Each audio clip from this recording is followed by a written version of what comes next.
seus caminhos e seus juízos. A Ele a glória. A Ele a glória.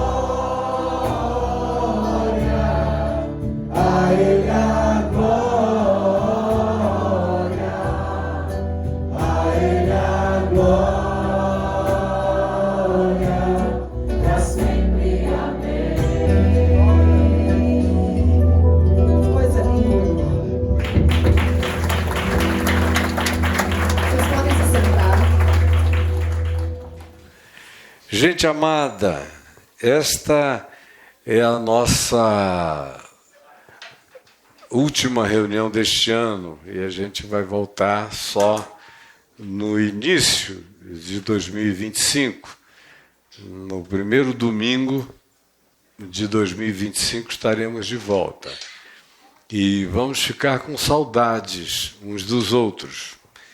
E os que fazem parte dos grupos de comunhão, eu não sei o que todo mundo planejou, mas eu sei que, eventualmente, o prazer da união fraterna é tão grande que, provavelmente, muitos desses grupos familiares vão acabar se encontrando, comemorando, celebrando. Tente fazer parte de um, e uma das melhores maneiras é pegar o telefone do WhatsApp nosso aqui do Caminho da Graça, que o Dilson já vem apresentando desde o primeiro dia para todos nós, é onde a gente faz os... Já está aqui? Hã?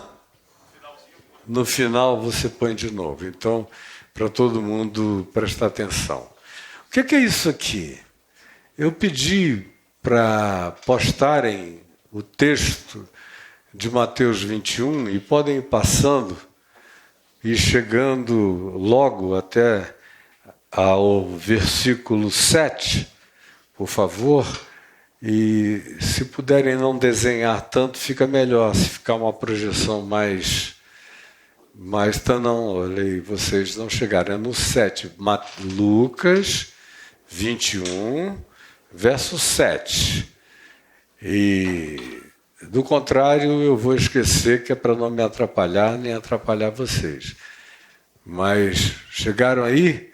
Quando são os discípulos perguntando a Jesus: Mestre, quando acontecerão essas coisas e qual o sinal de que elas estão prestes a acontecer? Essa é uma versão. A minha, que foi a que eu mandei para cá, é um pouquinho mais explícita em alguns aspectos, mas vai dar tudo certo. Por que eu escolhi esse texto de Lucas 21? Ele tem vários recíprocos em Mateus, capítulo 24, tanto quanto em Marcos, no capítulo 13. São falas de Jesus explícitas, chamados de Apocalipse do Monte das Oliveiras, quando questionado mais uma vez, e foi muitas vezes, pelos seus discípulos, em algumas ocasiões pelas multidões, mas quase sempre pelos discípulos que queriam ter informações privilegiadas acerca de quando Jesus voltaria.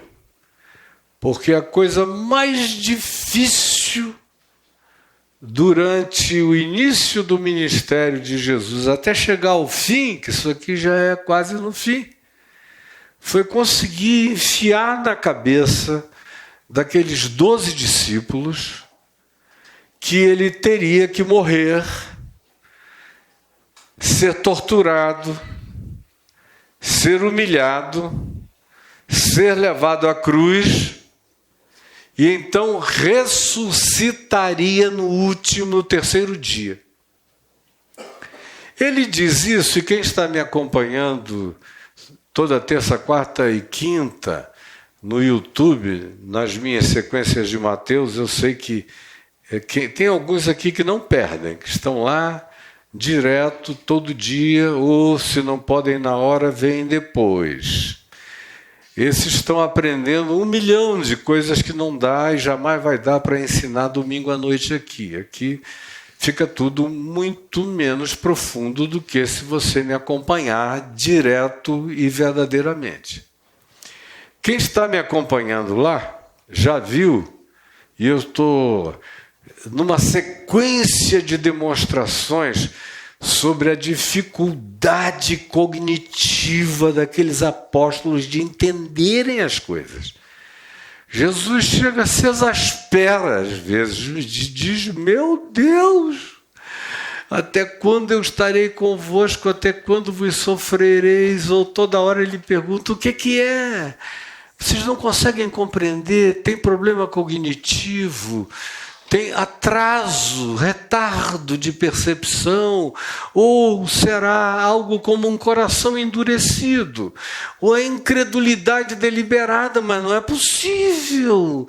Eu venho repetindo, e vocês não internalizam nunca nada e me perguntam de novo as mesmas coisas.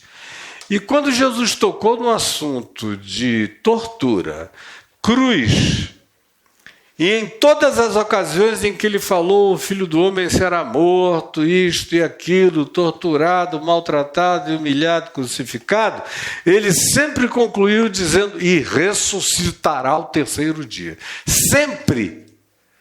Mas eles não ouviam esse ressuscitará ao terceiro dia de jeito nenhum. Porque a mente dele estava toda condicionada pela escatologia rabínica do judaísmo, que era a mesma que dizia que quando o Messias chegasse, não haveria 2 vindas de Messias, uma para sofrer, carregar o pecado do mundo, ensinar a viver e tudo mais, e depois um grande interregno e ele voltando então numa segunda vez, já não de um lugar sutil como uma manjedoura, mas dos céus, com miríades e miríades de seres, de criaturas, de todas as energias, dimensões, multidimensões, com realidades e expressões impensáveis, inimagináveis para nenhum de nós aqui. Uma miríade universal vindo com ele, envolvendo a terra inteira, de uma maneira completamente singular, única e uniforme, de modo que todo olho veria. E aí, sim, então, ele viria e iniciaria a concreção da manifestação do reino dos céus, da regeneração das nações, das consciências, e a gente experimentará novo céu e nova terra nos quais habitem justiça. Era isso que ele dizia, mas os discípulos não aceitavam, como a maioria dos cristãos hoje. É isso que o Evangelho diz, mas você vai em cada igreja, é uma bandeira de Israel, é o cara dizendo que Jesus vai voltar e vão construir o 3º templo lá, derrubar a mesquita de Omar e a mesquita de El-Aqsa, provocar o Armagedon, a 3ª Guerra Mundial, atômica, explosiva, horrorosa, destrutiva, não faz mal. Quando estiver assim no meio da catástrofe, Jesus vai chegar para os crentes, ele vai chegar antes e levá-los, arrebatá-los, e o resto da moçada, que é o mundo inteiro, vai ficar sendo torrada pela miséria aqui. É isso que ensinam para vocês. Vai dizer que não é isso. Eles também foram ensinados desse jeito. Só que não era acerca de uma segunda vinda. Para eles que tinham dito: tu és o Cristo, como Pedro disse, e todos afirmaram, eles queriam um Cristo sem cruz. Tu és o Cristo. Agora, quando Jesus falou: bom Pedro, bem-aventurado tu és, porque foi meu Pai que te revelou. Então agora vocês precisam saber uma segunda lição. O texto de Mateus 16 é explícito. Depois de ditas essas coisas, passou Jesus a ensinar-lhe ser necessário ir a Jerusalém, sofrer, ser humilhado, crucificado e ressuscitado ao terceiro dia. E Pedro, na mesma hora que tinha dito, tu és o Cristo, disse, cruz não. A gente quer o Messias judaico, que vem sendo prometido pelos rabinos. Essa história de cruz não está no nosso script. E foi quando Jesus o repreendeu, dizendo, arreda, Satanás, porque tu não cogitas das coisas de Deus e sim das coisas dos homens. E quem me segue lá em Mateus já viu a sequência e a quantidade de vezes usando pretextos diferentes, aonde toda hora eles chegam diante da mesma afirmação, é a mesma estrofe. E quando Jesus a proclama, eles sempre arranjam uma desculpa. Mas Elias não vem primeiro, resolve tudo, sem precisar haver cruz. Aí sempre enfiam uma cláusula de salvação do Cristo. Salvá-lo da cruz. Era o que eles queriam. Como quase todo mundo entre nós também.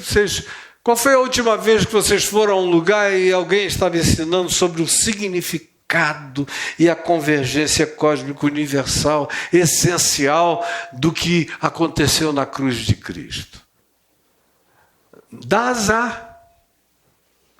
Não ajuda a teologia do domínio, nem a teologia da prosperidade, nem a teologia da confissão positiva, nem a teologia das 10 propriedades, nem a teologia... Todas essas coisas horrorosas que estão por aí. Totalmente anti-evangelho. E o herege sou eu, graças a Deus. Estou firme aqui no Evangelho de Jesus até morrer. Mas eles tinham essa enorme dificuldade. Quando chega nesse ponto aqui, de Lucas 21, na narrativa, eles já tinham, pelo menos, aceitado uma coisa, ainda não a cruz. Mas, de algum modo, eles já estavam começando a assimilar que Jesus iria aos céus, de preferência sem cruz, senão ia ter que ter ressurreição. Se tivesse ressurreição, porque ele tinha morrido. E morrer ele? Nós? Não. Mas ele vai. Aí, mestre, já que tu vais, quais sinais haverá da tua vinda? E é em torno disso que esse texto de Lucas 21 gira. Ele trabalha, tanto quanto o de Mateus e o de Marcos, acerca de responder essa questão, que é a mesma nos sinóticos, nos textos equivalentes de Mateus, Marcos e Lucas.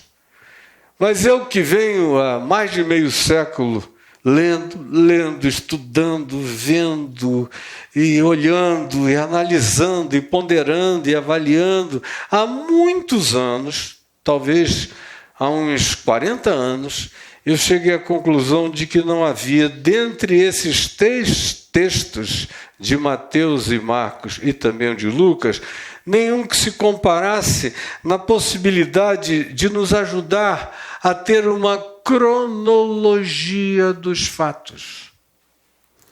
Porque em Mateus, tudo que vai acontecer é dito, mas o escritor, o evangelista, não teve exatamente a acuidade de tentar colocar uma certa cronologia ou remetências de em que momento histórico aquilo ali aconteceria. Nem Marcos, nem Mateus, só Lucas. Faz assim, que pela própria natureza científica, médica dele, ele entra em alguns aspectos sempre muito mais acurados. As pesquisas dele são muito mais concentradas. E aqui indubitavelmente se enxerga bem melhor o que se tem a dizer acerca desse tempo e dessa hora do que em qualquer outro lugar. Olhem só, se você ler o texto começando do verso 7 e for até o verso 36 e ler sem acurácia, sem cuidado, sem delicadeza, sem sutileza, você vai ler e vai dizer: meu Deus, tem um monte de coisas que vão acontecer. Mas a pergunta é: existe alguma chance da gente ordenar esses acontecimentos para que a gente tenha pelo menos uma cronologia básica disso? E é óbvio que sim, aqui no texto de Lucas 21, Jesus dá isso de maneira explícita. Por exemplo, se você quiser saber o que vem em primeiro lugar, leia aí entre os versos 12 e 24. Verso 12 começa dizendo: antes, porém, de todas essas coisas.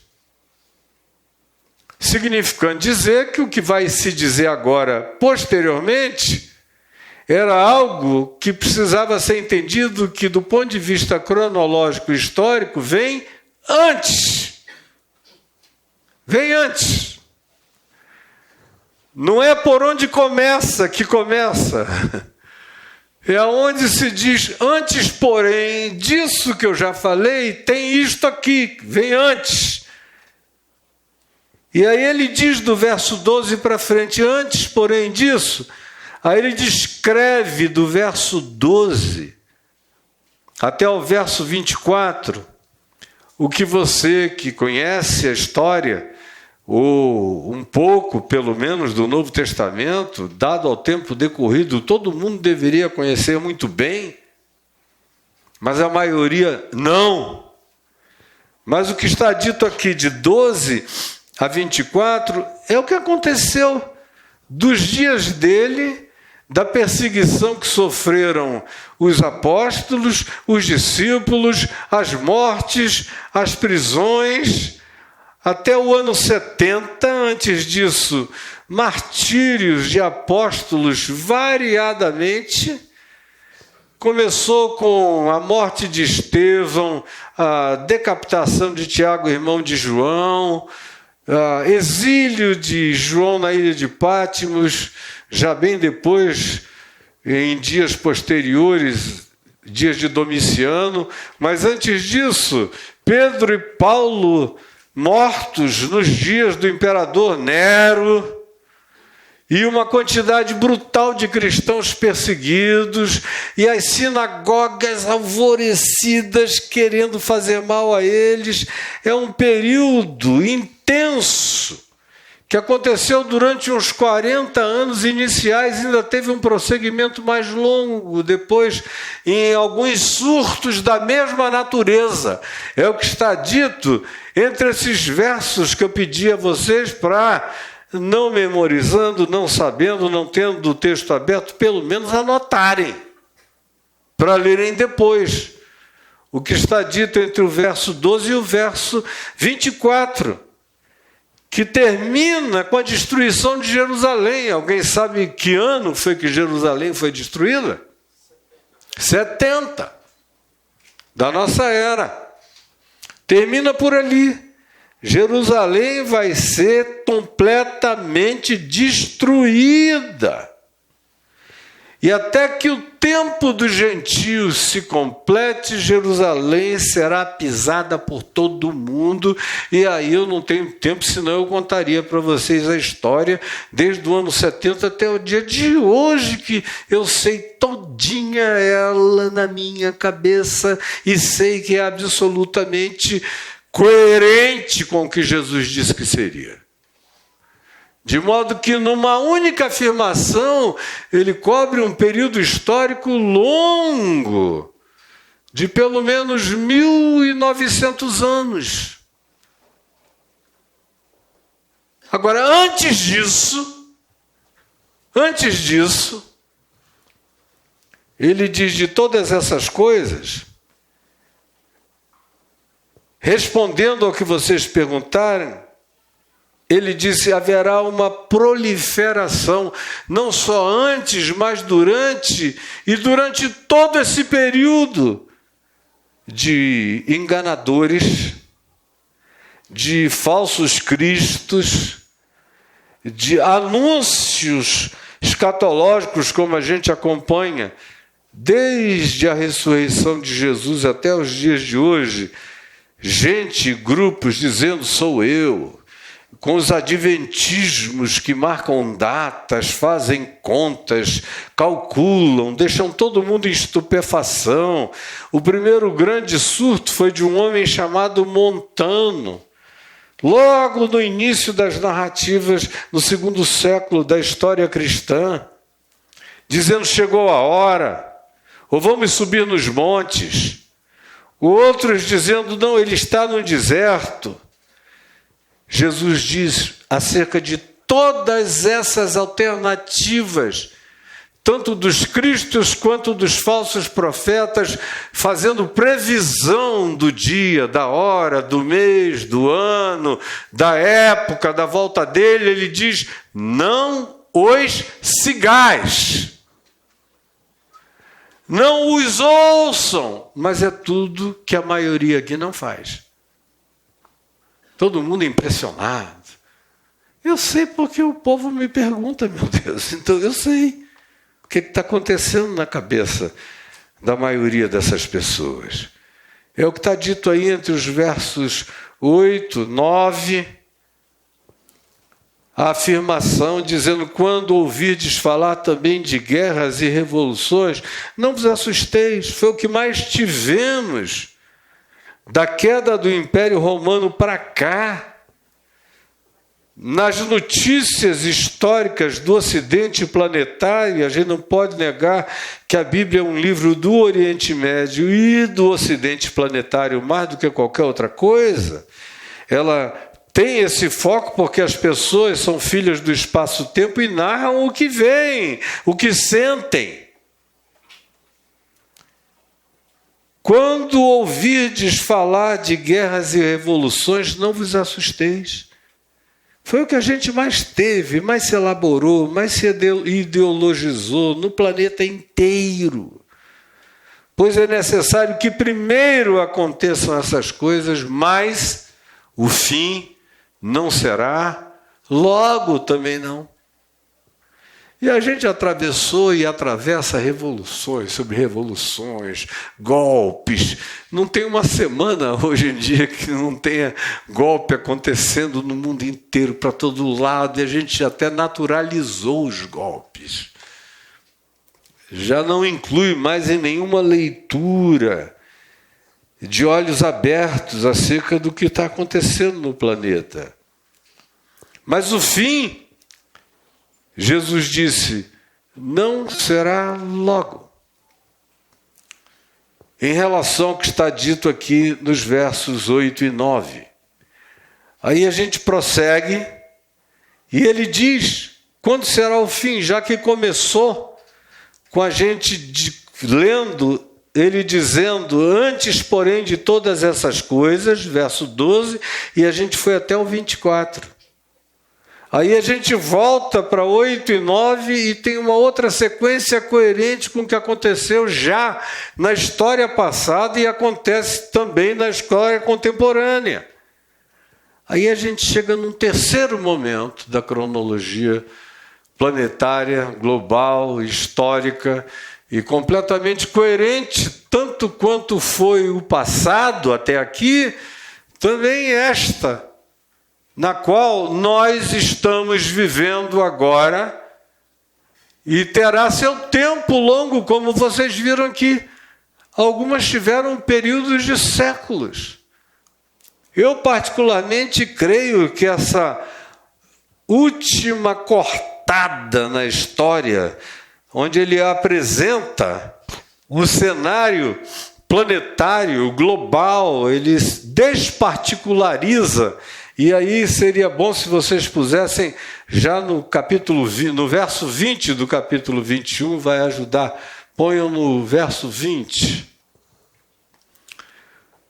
As outras narrativas anteriores têm a ver com vós outros, vos perseguirão, haverá ódio até dos vossos pais, parentes e amigos, vocês vão ser escorraçados, presos, mortos.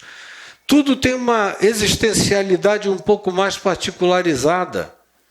Aí depois começa a aumentar um pouco mais a perspectiva, guerras, revoluções, mudanças, avidez angustiosas, que a gente acompanhou durante mais de 1 milênio e meio, quase 2 até aqui, até chegarmos nesse terceiro corte escatológico, que está do verso 25 para frente. Pode botar no 25, por favor? Isso. Onde ele diz, e a meu ver, nós chegamos, estamos entrando, quanto tempo durará essa era? Ninguém pode saber.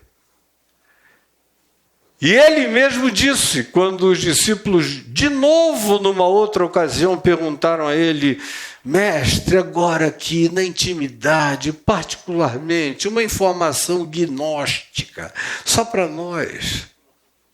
Quando é? Fala para a gente. Nós vamos guardar segredo. Aí Jesus disse, quanto aquele dia, aquele tempo, aquela hora, ninguém o sabe. Nem a Valnice, nem o Valdomiro, nem a Ellen White dos Adventistas, nem o Estevão Hernandes, nem o Lamartine Pozzella, ninguém o sabe. Nem o que morreu essa semana, o Hal Lindsey, que escreveu o livro Agonias do Planeta Terra e as novas agonias do planeta Terra, e ganhou milhões de dólares, marcou data, disse que o Nasser dos egípcios, que já está virando múmia, era o anticristo, o pobre do Nasser morreu e não era, aí ele mudou para o Kissinger. O Kissinger perdeu a relevância e depois morreu. Aí foram mudando, eles vão mudando. Agora é o Elon Musk. Aí fica todo mundo... Que tem um negócio esquisito no Elon Musk, convenhamos. Tem sim! Agora, que ele é o anticristo, desculpa, ele é... idiota demais para ser o anticristo ainda. O Trump, coitado, só se for o bobo da corte do anticristo. Mas que eles têm parceria alguma, eu não tenho dúvida de que tem um negócio esquisito aberto naquele moço ali. Mas ninguém sabe. E aí a gente lê no texto que vocês estão vendo aí, haverá sinais no sol. E aí vocês vejam, ele viaja do existencial individual, do vós outros, para revoluções, reinos, nações, grupos sociais. E agora a gente chega aqui no universo, no planetário, é o que está aqui. Haverá sinais no Sol, na Lua e nas estrelas, que no primeiro século não significava a mesma coisa que significa para nós, do ponto de vista astronômico e astrofísico nos dias de hoje. Na Terra, as nações se verão em angústia, em perplexidade, com o bramido e a agitação do mar, que é o que mais se estuda hoje. A temperatura das águas esquenta, as geleiras derretem, o mar engorda e nem começou ainda. Eu já falei para minha mulher, vamos aproveitar Copacabana, porque dentro de uns 30 anos ela vai virar Veneza. Você vai andar de barco, turismo de lancha em Copacabana, Ipanema, aquele negócio todo. E nos litorais todos. A Flórida tem uma vocação enorme para você passear de barco por cima. Porque ela está praticamente abaixo do nível do mar, em boa parte de toda a costa da Flórida. E nos litorais do mundo inteiro. E hoje isso é angústia, deveria ser, infelizmente não é tanto, é a angústia universal dos lúcidos, embora não seja dos líderes. Porque tendo havido um orçamento de 1,250 trilhões de recursos anuais necessários para se reverter o problema do aquecimento global e das mudanças ambientais, e dos incêndios, e das alagações, e da destruição e o afogamento das ilhas do planeta inteiro, e de populações e populações morrendo, e de lugares antes de plantio onde não se poderá mais plantar, lugares antes férteis que vão se desertificar, lugares antes desertos que vão ficar gelados, estranhos, e suas populações não vão nem saber como neles viver, e vai mudar todo o fluxo de comércio da terra, vai alterar tudo que a gente não imagina nem que será alterado, mas será. E a humanidade em perplexidade é a palavra. Perplexidade é uma palavra forte. É o que você vê e não entende e não pode negar. E que chega como um tsunami avassaladoramente, engole tudo. E não há poder humano que possa conter. Eu fico vendo os meus queridos amigos lá de Balneário Camboriú, fazendo aqueles edifícios, estão concorrendo com a Torre de Babel, para ver quem é que faz o mais alto.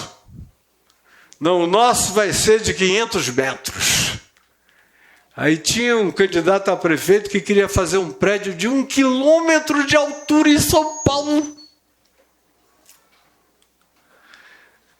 Eu devo levar com a minha mulher no próximo ano, em maio, um grupo ao Egito, mas nós vamos passar 3 dias em Dubai, que é o campeão mundial da Torre de Babel, das Torres de Babel.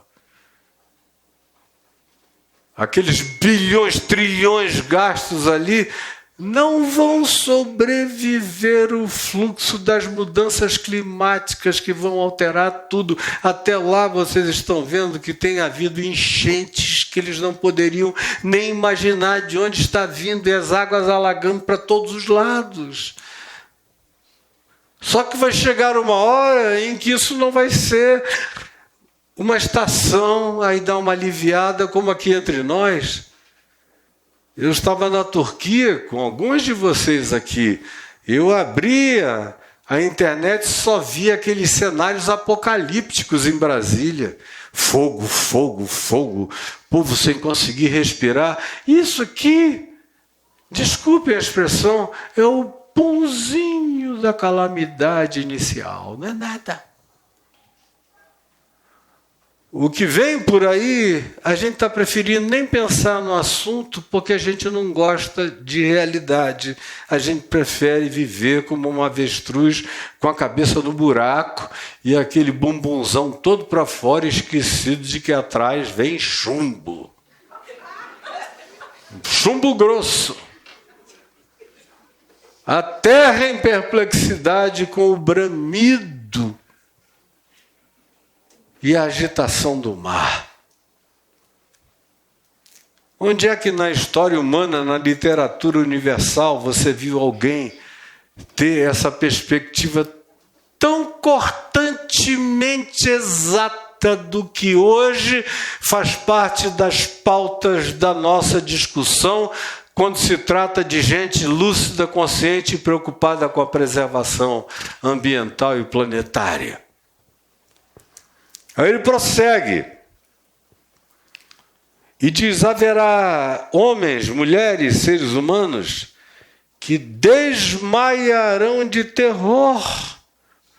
Podia mudar aí, por favor, o verso seguinte, o 26. Haverá homens, entendam, Jesus não tinha o problema politicamente correto para quando mencionava homens, está mencionando a humanidade inteira. Hoje em dia que eu tenho que dizer homens e mulheres. Todos, todas e todes. Haverá homens, mulheres, todes, que desmaiarão de terror. Tanta coisa acontecendo que, meu Deus, o consumo de drogas, de opioides, de anestésicos, de soníferos, de alucinógenos, de álcool e de loucura, de todos os tipos, de anestesia existencial, é o que se consumirá para todos os lados para não se enxergar o óbvio na cara da gente. Não podia ter um texto climaticamente mais ajustado, adequado e existencialmente mais pertinente, porque esse texto aqui é de uma existencialidade que nem Jean-Paul Sartre conseguia discernir. Os homens desmaiarão de terror. Eu não sei se eu vou estar aqui ainda. Se eu não estiver, vocês vão lembrar de mim. Com certeza absoluta. Porque vocês vão ver gente em Nova York, em São Paulo, em Amsterdã, em Londres, no mundo inteiro, no leste europeu, na União Soviética, no mundo do Oriente Médio, em todos os lugares da Terra, e especialmente nos lugares onde a tecnologia for mais avançada. E os problemas climáticos se tornarem mais próximos, as águas se avolumarem mais, os sustos de calor se tornarem insuportáveis, que os nossos aparatos de resfriação não deem conta. E as nossas alternativas de produção de energia sustentável não sejam devidamente alcançadas, porque a prioridade é gastar dinheiro com guerra e não com a salvação do planeta. Nós somos a espécie mais idiota que Nosso Senhor criou em todos os universos. Somos nós, esses abençoados a quem Jesus ama. O povo horroroso, meu Deus. A espécie humana é um negócio nojento e eu sou parte dela. E me incluo, sinto vontade de bater em mim mesmo. Meu Deus, eu sou parte disso. E contribuo. Mesmo quando eu não estou notando, eu estou participando e contribuindo. Porque é um sistema avassaladoramente conectado. E a gente vai comendo enquanto alimenta a nossa própria morte. Homens desmaiarão de terror, gente andando na rua e vai cair morta. Sim, não morta, mas em pânico. Não é um aqui, nem outro ali, já está acontecendo. Você chega em alguns lugares, você encontra pessoas... Tem crianças de 6, 7, 8 anos tendo ataque de pânico. Porque isso está pervadindo todas as nossas informações, até os animes dele, até as diversões deles, até o que eles buscam para entretê-los e até a vibração que eles não conseguem explicar, mas que os pervade, os penetra, até a angústia dos pais, até essa contagem regressiva que ninguém admite que está fazendo, mas vive com a angústia inconsciente de algo que não conseguem nem explicar e que deflagra depressões, angústias, expectações, medos.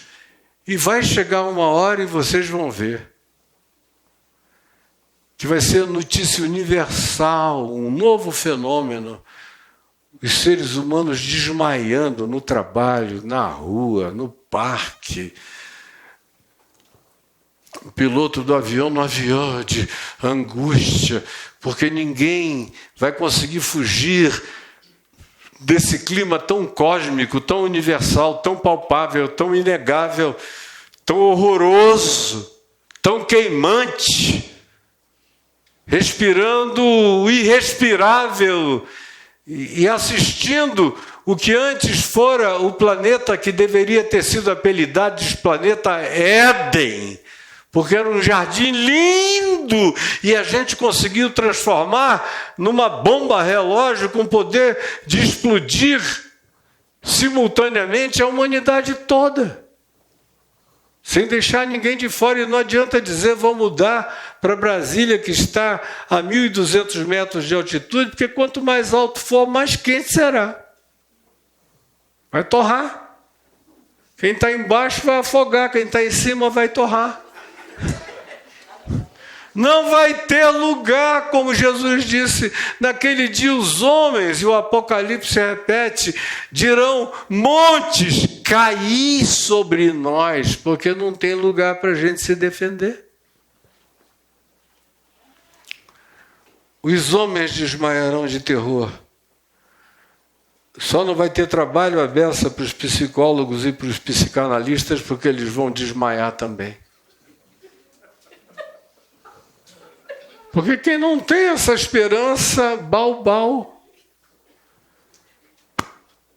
Quem não tem essa palavra aqui no peito, não é Freud, nem Jung, nem ninguém, nem filósofo, nem coisa alguma que vai te salvar, a menos que você tenha uma esperança maior do que o planeta, plantada como força de ressurreição dentro de você. Os homens desmaiarão de terror. Eu vou ler o meu texto, que eu gosto mais dele do que desse que está aqui.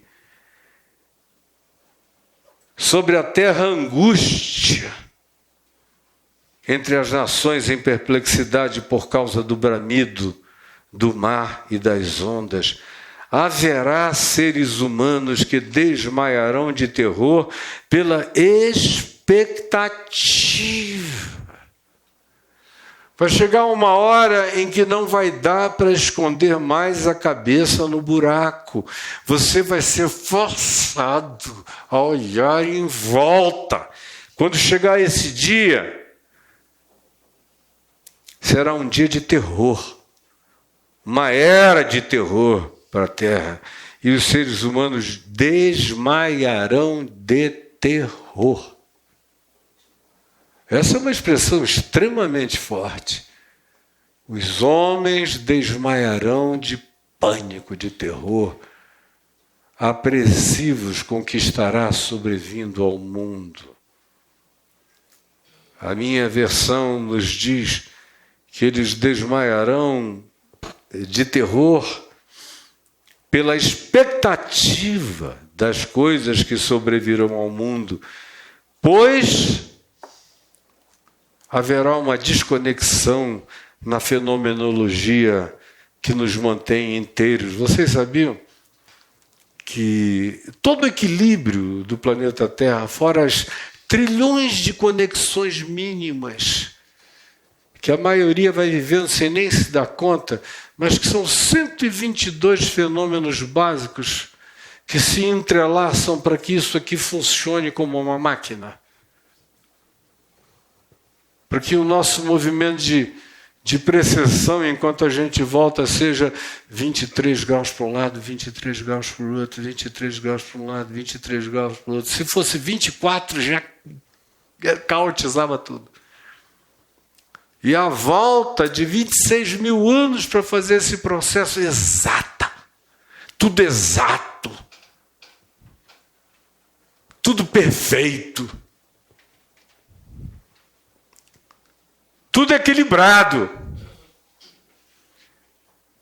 A gente já tirou 1, 2, 3, 4 coisas do eixo, 5 coisas do eixo, e aí, olha, começam a vir essas rebordoses que a gente está se dando conta.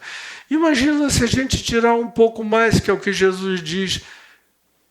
Pode ser que você chegue na brincadeira achando que não, isso não faz falta à nossa existência. Tudo pode ser usado, tudo pode ser minerado, tudo pode ser furado, tudo pode ser penetrado até o âmago da terra, tudo pode ser mexido de acordo com o nosso interesse econômico. Aí vai e mexe naquilo que Jesus diz que altera os poderes. Os poderes dos céus serão abalados, os poderes de todas as conexões.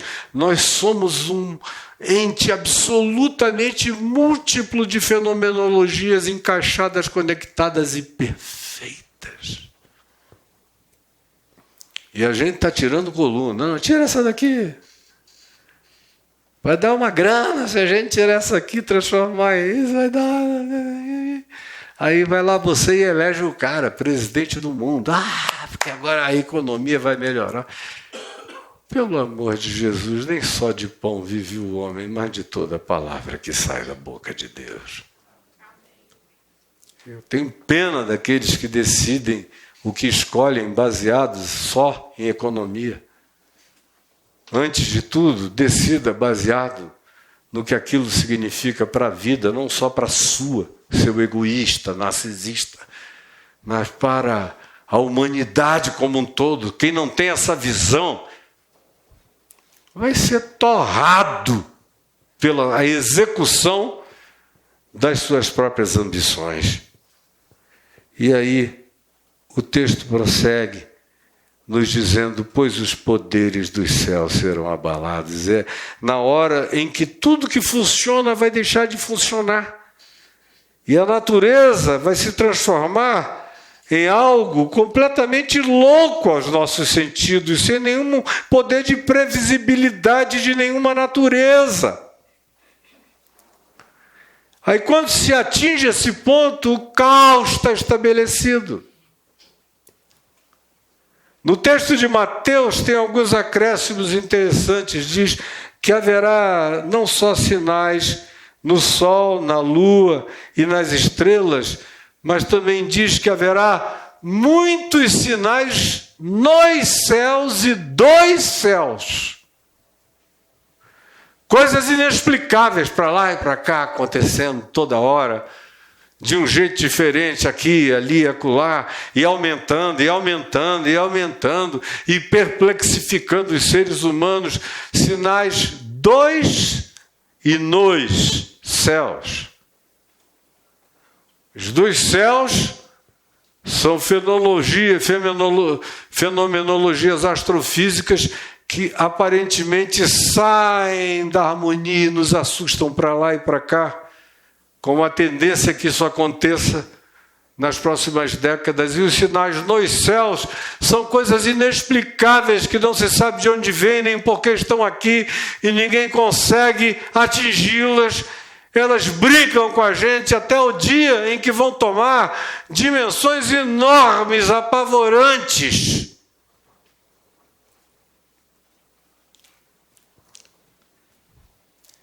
Aí, antes de concluir, e tem gente pedindo a Deus que eu acabe logo, pelo amor de Deus, eu vim aqui no último dia do ano para sentir uma cócegazinha assim, um cafuné, e vou levar esse bombardeio pela frente.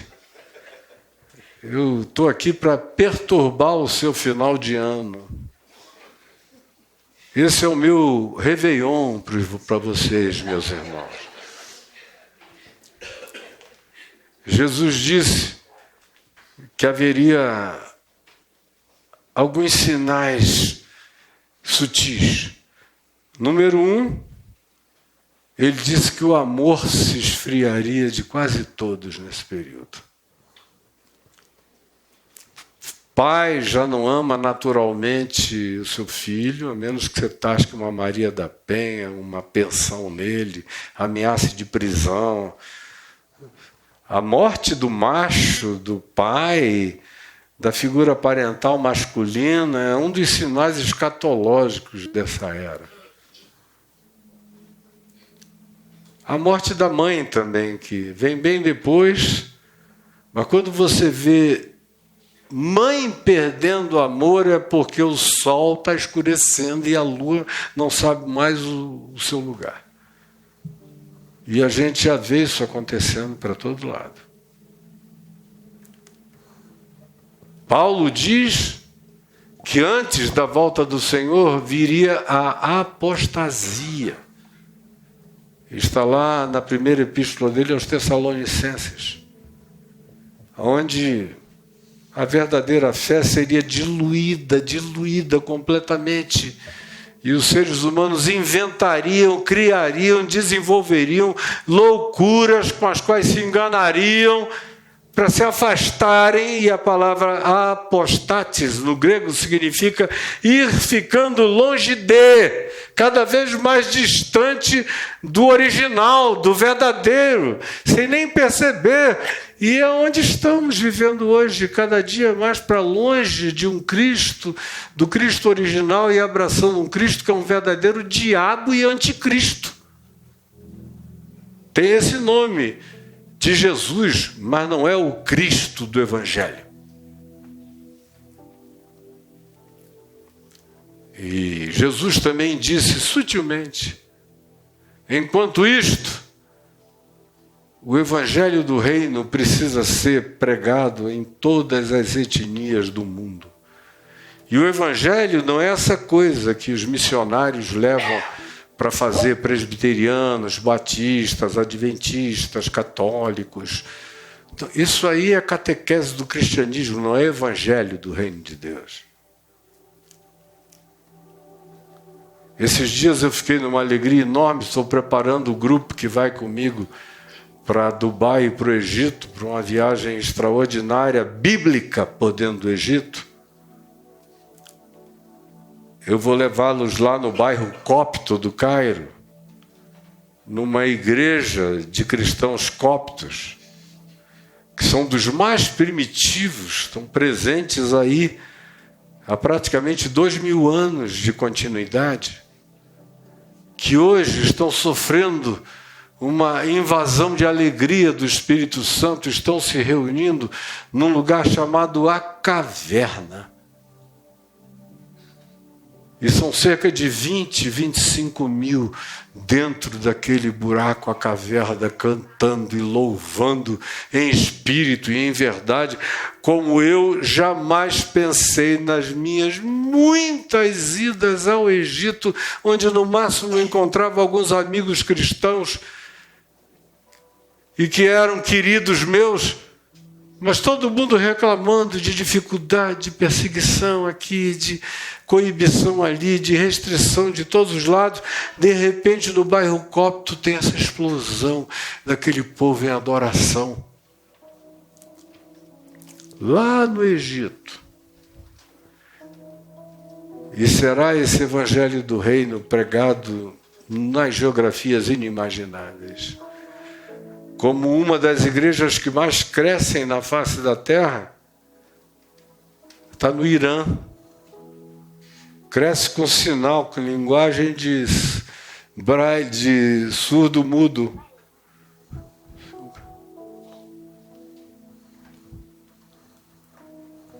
Onde é? Ninguém diz nada, só seguem uns aos outros e vão entrando. E os ayatolás não conseguem atolar nenhum deles. Eles estão crescendo, crescendo, crescendo. Indo.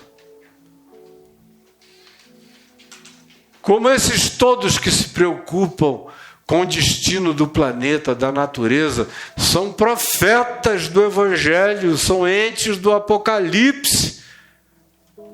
Como a gente lê em Apocalipse no capítulo 14, que diz: eis que vi um anjo voando pelo meio dos céus do planeta, clamando em grande voz, o qual tinha um evangelho eterno, não judaico, não jerusalêmico, não israelita, não semítico, um evangelho de sempre, um evangelho eterno, o evangelho do Cristo eterno, para pregar a todas as nações, e que dizia e clamava e bradava nos céus: temei a Deus e dai-lhe glória, a Ele que criou os céus,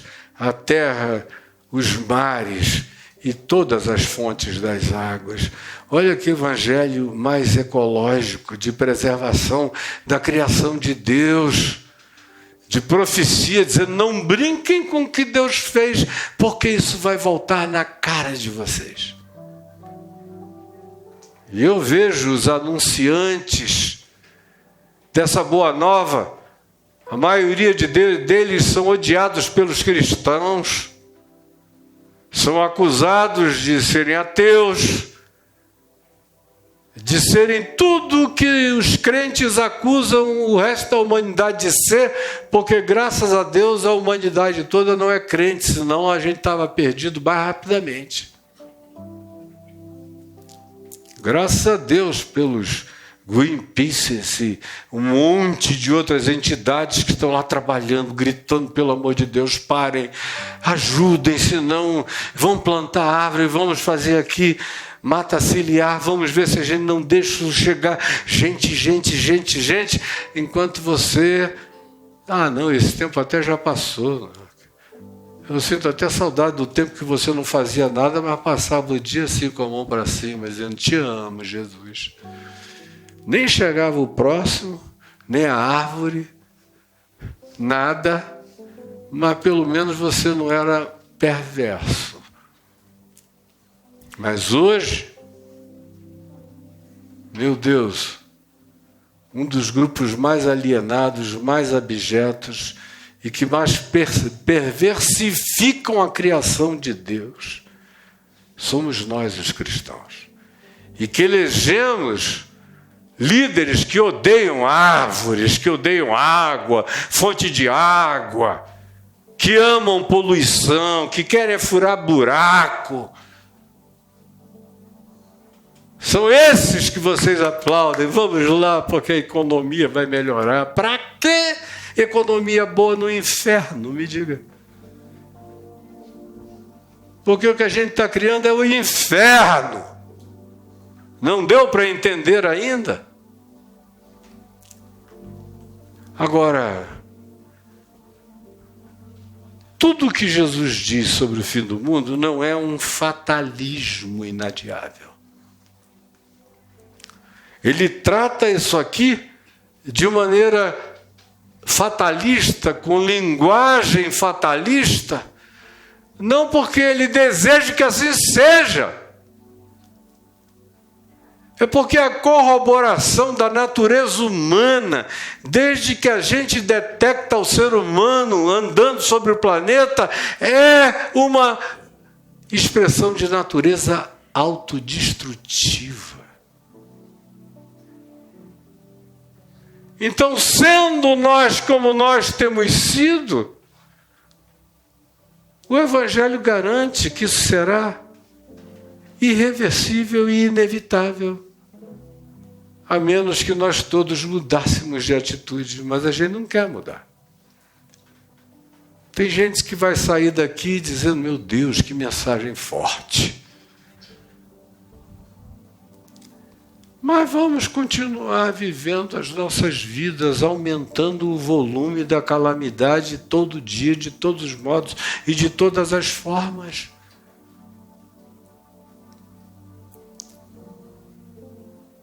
Mas o Senhor Jesus, como todos os profetas, toda vez que entrega uma profecia, na expectativa de que ela não se cumpra. É de que ela provoque consciência, arrependimento, atitude, ou que pelo menos a gente atrase esse processo sine die. Mas a maioria dos crentes não pensa assim. A maioria dos crentes deixa pegar fogo quando tiver assim naquela hora do torrão. Jesus vai aparecer com as trombetinhas dos anjos a cantar. Aí vão interromper. E aí ele também vai providenciar para a gente ser arrebatado antes desse dia de dor. A gente vai lindo para essa Disney escatológica, encontrar com Jesus nos céus e a terra vai se danar todinha. E eu não sei como é que os caras têm coragem de elaborar um sistema tão perverso, tão alienante, tão horroroso quanto esse, e que não tem absolutamente nada a ver com o que Jesus disse. Se ficar ruim para uns, vai ficar ruim para todos. E não brinque que você está dentro de um grupo que foi colocado numa bolha de proteção e com o antigo não vai acontecer nada. Olha bem para a tua vida hoje aqui. Teu vizinho que não é de fé ficou doente? Eventualmente. Você que é de fé ficou doente? Também. Ele perdeu o emprego? Sim. Você também? Também. O que acontece um, acontece ao outro. Deixa de ser idiota, pelo amor de Deus, e faça o melhor que você puder da sua vida. O que é que me animou de ontem para hoje a falar sobre esse texto? Eu devo ter recebido uns 300 vídeos de coisas acontecendo no mundo inteiro, todo mundo em perplexidade. Que drone é esse? Que o governo americano não sabe, o Pentágono não sabe, a NASA não sabe, o American Navy não sabe, os britânicos não sabem, e está acontecendo na Terra inteira, para todo lado, todo mundo em pânico. E eu fico olhando aquilo ali e digo, meu Deus, isso aí ainda é brincadeira, não é nada. É só sustinho na cabeça de vocês, seus idiotas. Aí o Alok, acho que pouca gente entende tanto de drone quanto o Alok, que faz shows com 4, 5 mil drones. Tem de tudo de drone. E é meu querido filho na fé. Anteontem ele me chamou e falou, o que você está achando disso aí? Eu falei, olha, quem entende de drone é você. Agora, isso aí não é drone. Ele falou, mas não é mesmo. Mas não é com certeza absoluta. A gente está falando de um negócio que sai da detecção do radar, que desaparece, que não tem senso de gravidade, que às vezes parece com aqueles mecanismos lá de Ezequiel, roda dentro de roda. Hoje eu vi um monte de vídeos de gente atirando. No Afeganistão apontaram um míssil para as aparições, e os mísseis explodem e eles lá continuam faceiros e passeantes, cheios de cor, sem dar mínima para os nossos mísseis. Tomara que não fiquem ofendidos. Até agora eles têm tido um bom humor maravilhoso. A gente não sabe o que é. Eu tenho as minhas elucubrações. Mas não é hoje aqui que eu vou dizer nada. Eu só quero dizer o seguinte: vamos andar de olhos bem abertos, como Jesus começou.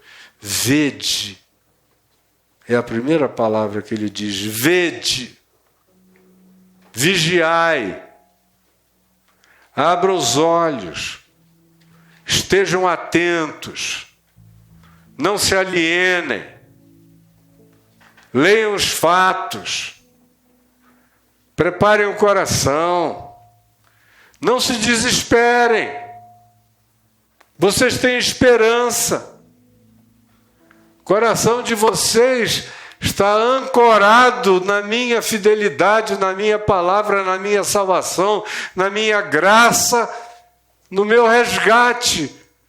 Quando essas coisas começarem a acontecer, levantai as vossas cabeças, porque a vossa redenção se aproxima.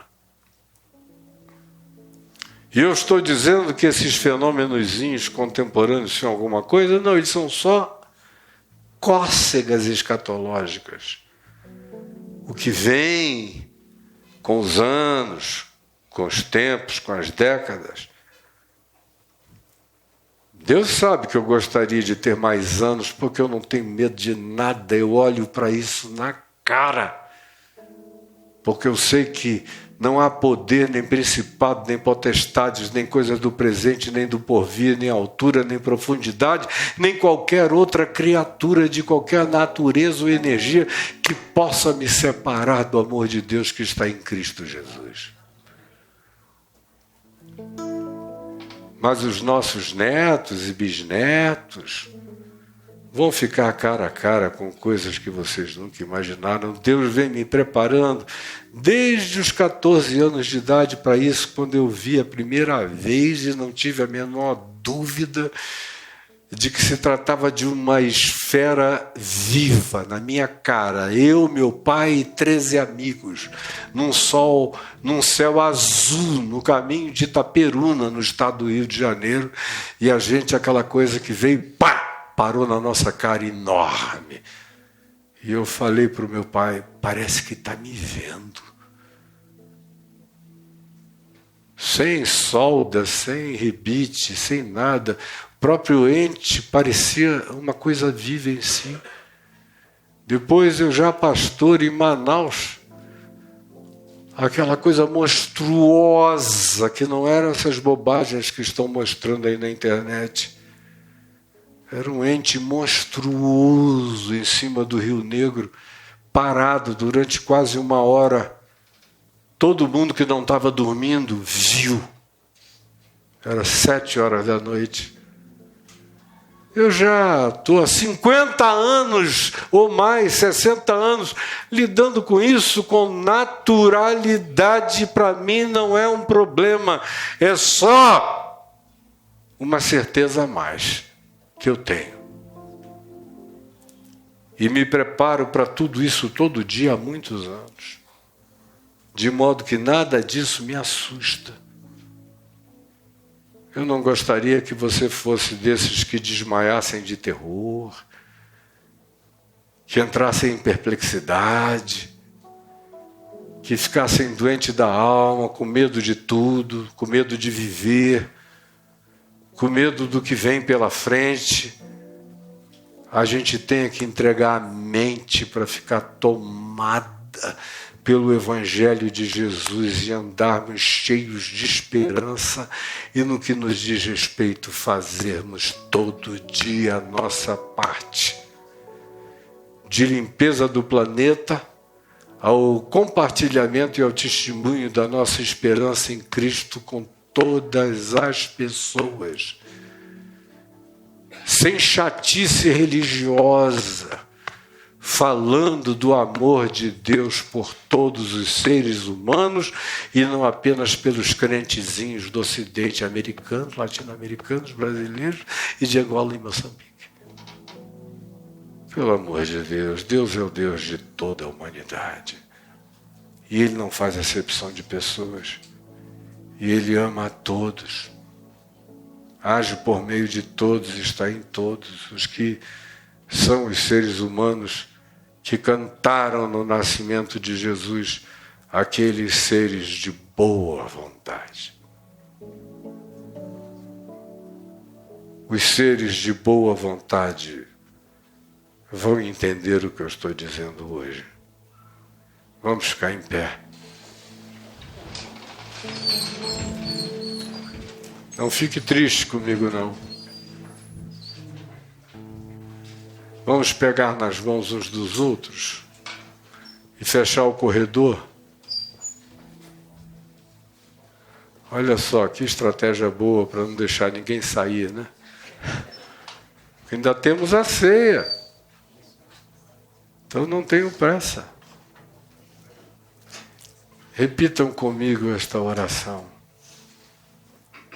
Senhor Jesus, prepara-nos para vivermos nesse tempo, na nossa geração, sem medo, sem covardia, sem desistência, sem pânico, sem terror, porque em Ti está a nossa esperança